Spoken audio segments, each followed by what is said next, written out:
I don't understand why the American people don't take a step back and say, well, let's see if this works. Jan Schakowsky says the president has the authority to do it. Some people out on the campaign trail, such as Jeb Bush, former governor of Florida, says, no, he doesn't have the executive authority to do it.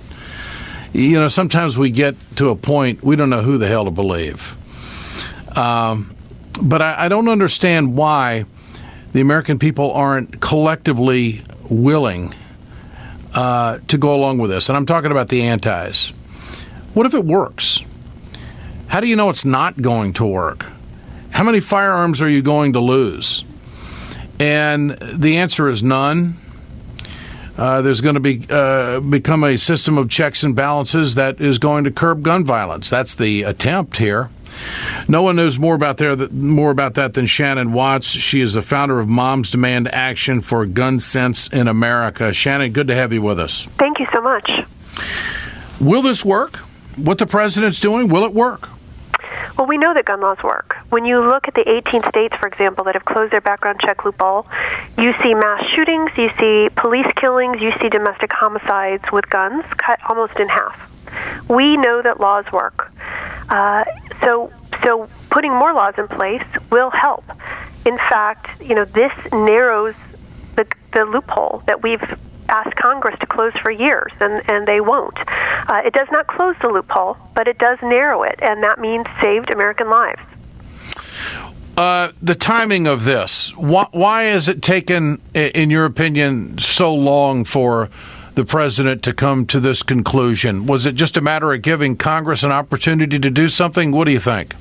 Yeah, I think so. I mean, I think the whole country has watched in amazement as Congress has turned a blind eye to the bodies that pile up in this country every year due to gun violence. 30,000 Americans are shot and killed every year. Hundreds of thousands more are injured, and yet Congress does nothing. Nothing. What about the mental health aspect of this, the resource the president wants to put to it? Is that going to be a reality? Yeah, I mean, look. Do we have a mental health issue in this country? Yes, we do. But is it any different than any other developed nation? No.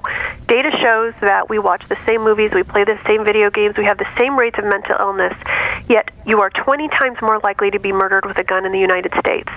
And that is because of our lax laws. It is wonderful to address mental health, but that is not the issue in gun violence. It is the guns. The campaign trail is hot with this subject. This is Donald Trump on the trail last night responding. They're not going to take your guns away, folks. They're not going to take your guns away. Not going to do it. They're trying. You saw what he did today. Executive orders. He wants to do. Wouldn't it be nice if they could actually get Congress together and, do it the old-fashioned way where people work and they this and they cajole and they have drinks together and they get along or they don't get along and they come up with some... Just wants to sign executive orders all the time. No good. What do you make of Trump's position? It sounds like he is a candidate that would probably move on common sense gun measures. Your thoughts? Well, I mean, that's certainly not the impression I get. The response yesterday from many presidential candidates was to gin up more fear and to use the talking points of the NRA about confiscation. It's ridiculous. Right now we already have background checks for licensed gun sales in this country. About 60% of all gun sales do undergo a background check. All we're talking about is expanding background checks to the other 40% of gun sales, which is millions of guns that don't.